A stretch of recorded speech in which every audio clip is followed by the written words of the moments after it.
اب میں اس سے اگلی بات جو کہنا چاہتا ہوں اس کے لیے پہلے سے معذرت کروں. خوشخبری میں نے دی ہے تو بدخبری بھی مجھے دی. اس عالمی غلبہ اسلام سے پہلے ابھی امت مسلمہ کی بہت پٹائی ہونی ہے، بہت پٹائی ہونی ہے، بہت پٹائی. یہ میں نہیں کہہ رہا، حضور نے کہا ہے. کتاب الملاحم احادیث کی کتابوں کے آخر میں یہ 4 ابواب جو آتے ہیں جن کو عام طور پر علماء بھی نہیں پڑھتے، اس لیے کہ ان سے کوئی فقہی مسئلہ تو نکلتا نہیں، ان سے کوئی شرعی حکم نہیں نکلتا، وہ تو پیشین گوئیاں ہے. کتاب الفتن کیسے کیسے فتنے اٹھیں گے، کتاب الملاحم کیسی کیسی جنگیں ہوں گی، کتاب اشراط الساعہ قیامت کی علامات کیا ہوگی، کتاب و علامات القیامہ یہ کیا ہوں گے. ان ابواب کو پڑھیے تو آپ کو معلوم ہوگا اس دور کے آنے سے پہلے ابھی امت مسلمہ پر اللہ کے عذاب کے بہت سخت کوڑے پڑے. معافی چاہتا ہوں. اگر رسولوں کی شان یہ تھی کہ وہ بشیر بھی تھے اور نذیر بھی تھے تو میں بھی ایک ادنا غلام نہیں کہوں. میں جو کہہ رہا ہوں قرآن و حدیث سے کہہ رہا ہوں. یہ عذاب کیوں آئے گا؟ امت مسلمہ بحیثیت مجموعی اللہ کی نگاہ میں مجرم، بہت بڑی مجرم. کیوں؟ 1 انچ زمین دنیا میں نہیں دکھا سکتی جہاں اللہ کا دین قائم. یہ مذہب ہے، مسجدیں ہیں، حج ہے اور عمرے ہیں، یہ مذہب ہے. دین کہاں ہے؟ اللہ کا نظام کہاں ہے؟ دین حق کہاں ہے؟ وہ نظام عدل کہاں ہے؟ وہ نظام سیاست کہاں ہے؟ وہ قانون شریعت کہاں ہے؟ آپ کی ساری معیشت سود کے اوپر ہے، اور سود سے زیادہ بڑا گھناؤنا جرم کوئی نہیں، سود سے زیادہ بڑا گھناؤنا گناہ کوئی نہیں، جس کے بارے میں حضور نے فرمایا الربا 70 جزءا یحوما. 2 حدیثیں ہیں. یہ ربا کے 70 حصے ہیں یا 70 گناہ ہیں. 70 گناہ ہیں جن میں چھوٹے بھی ہیں بڑے بھی ہیں. 70 گناہ. ایسا روحا ان میں سب سے چھوٹا اس کے مساوی ہے ان کہ الرجل امہ کہ کوئی شخص اپنی ماں سے زنا کرے. سنن ابی داؤد کی روایت ہے، سن لیجیے پڑھ لیجیے. سارا نظام آپ کا کہاں ہے؟ تجارت ہو تو اس پر ہے، زراعت ہو تو اس پر ہے. بیج لیا تھا تو سودی قرضے پہ لیا تھا، اس کے بعد جو اس کے لیے کھاد خریدی تھی سودی قرضے پہ خریدی تھی، پیسٹیسائڈز خریدے تھے سودی قرضے پہ خریدے تھے. اس کے بعد اگر کوئی ہارویسٹر لیا ہے، کوئی اور لیا، ٹریکٹر لیا تو سودی قرض. سود ہر دانے گندم میں سود ہے. کوئی شخص بچا ہوا نہ میں بچا ہوا نہ بچے ہوا، کوئی بچا ہوا. سارا کاروبار، ساری صنعت و حرفت، ساری حکومت، پوری حکومت، پوری قوم سود کے اندر جکڑی. ایک ایک شخص. کہاں ہے اسلام؟ آپ میری بات سمجھ لیجئے. اسلام کے 2 حصے کر لیجئے. اسلام بطور مذہب، اسلام بطور دین. اور یہ تو آپ قرآن پڑھتے ہیں، پورے قرآن میں مذہب کا لفظ تو آیا ہی نہیں ہے. حدیث کے ذخیرے میں بھی میری امکان، میرے معلومات کے تک کہیں نہیں.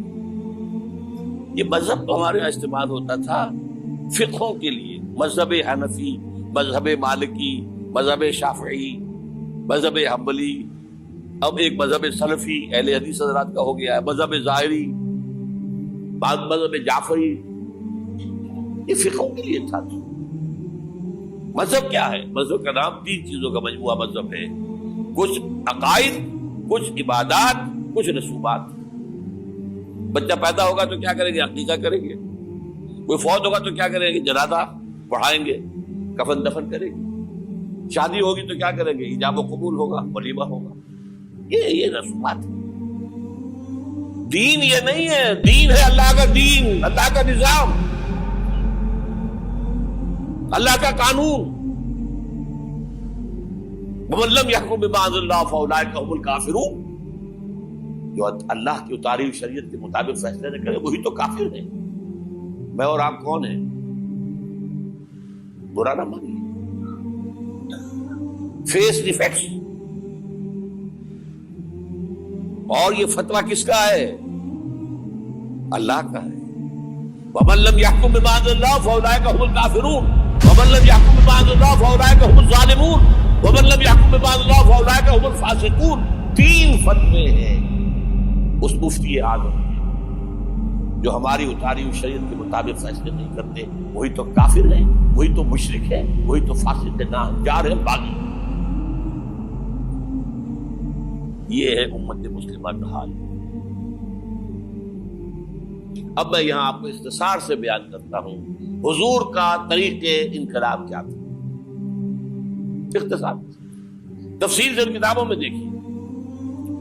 نمبر 1 دعوت ایمان بذریعہ قرآن. یتلو علیہم آیاتہ. آج جمعے میں نے اسی آیت پر تقریر کی ہے.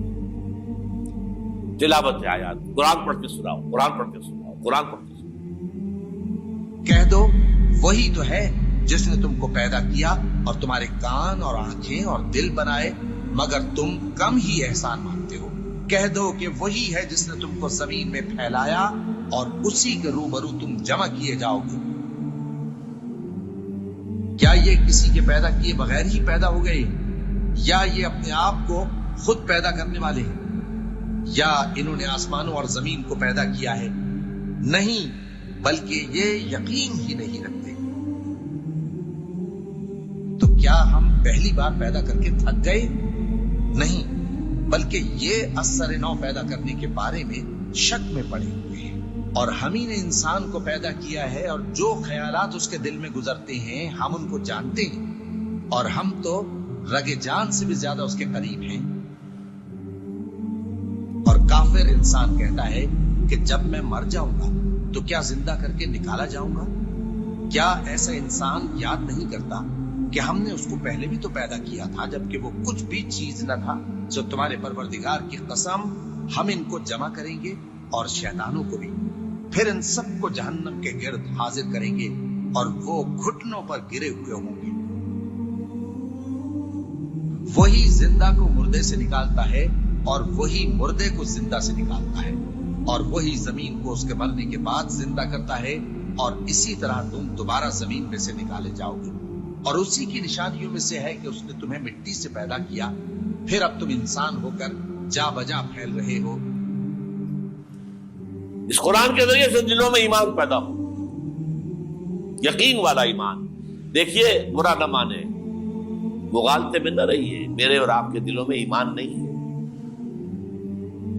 عقیدہ ہے. عقیدہ ہے، والدین سے ملا ہے.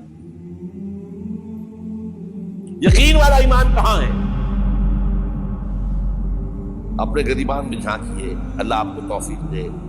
کیا مجھے واقعی یقین ہے کہ مجھے مرنے کے بعد جی اٹھنا ہے؟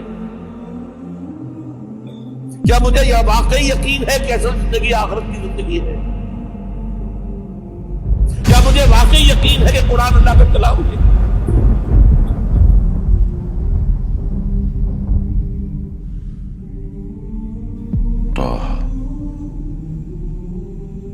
ما أنزلنا عليك القرآن لتشقى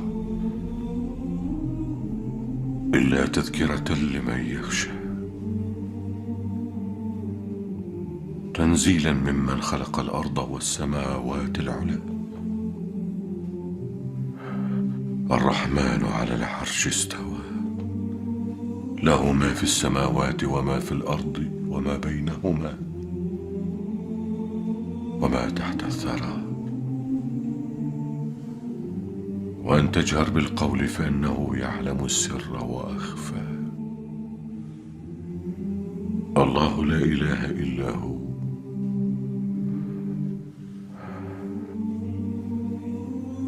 له الأسماء الحسنى. ٹٹولی اپنے دلوں کو. اگر یقین ہوتا کہ اللہ کا کلام ہے تو آپ اس کو سمجھنے کے لیے عربی بھی نہ سیکھ سکتے. انگریزی آپ پڑھیں، اور پڑھی آپ نے ایسی کہ انگریزوں کو پڑھا دے. کیا نہیں کیا؟ پی ایچ ڈیز کر رہے ہیں، کون کون سے فنون نہیں سیکھے، ڈاکٹر. اتنی عربی نہیں سیکھی. تمہارا دعویٰ ہے کہ تمہارا یقین تھا میری کتاب پر، اللہ پوچھے گا تمہارا سلوک کیا تھا میری کتاب کے ساتھ، تم نے پڑھا اس کو؟ سمجھا اسے سمجھنے کے لیے عربی سیکھی؟ نہیں. تو تم جھوٹ بول رہے ہو. تمہارا کوئی ایمان نہیں تھا میری کتاب. ما آمن بالقرآن من استحل محارمہ، جنہوں نے سود کو اپنے پورے نظام کی جڑ بنیاد بنایا ہو، ان کا ایمان کوئی ہے لا پر؟ حضور فرماتے ہیں کہ جس شخص نے حرام کسی شے کو اپنے لیے حلال کر لیا اس کا کوئی ایمان نہیں. دوبارہ آج بھی کرنا ہے تو دوبارہ ایمان پیدا کرنا ہوگا. ایمان، عقیدہ نہیں، ایمان. صرف لپ سروس نہیں، اقرار باللسان نہیں، تصدیق بالقلب. جو لوگ آئے جن کے دلوں میں ایمان پیدا ہوا، پھر ان کا تزکیہ کیا، تطہیر فکر، تصفیہ قلب، تجلیہ روح، تزکیہ نفس، اندر کا باطن دھو دیا قرآن. جو بجاں در رفت جان دیگر شمس، جان چو دیگر شد جان دیگر شمس. یہ قرآن جب کسی انسان کے اندر اتر جاتا ہے، اس کے اندر کی مکمل اوور ہالنگ، مکمل صفائی، دماغ کی صفائی غلط نظریات سے،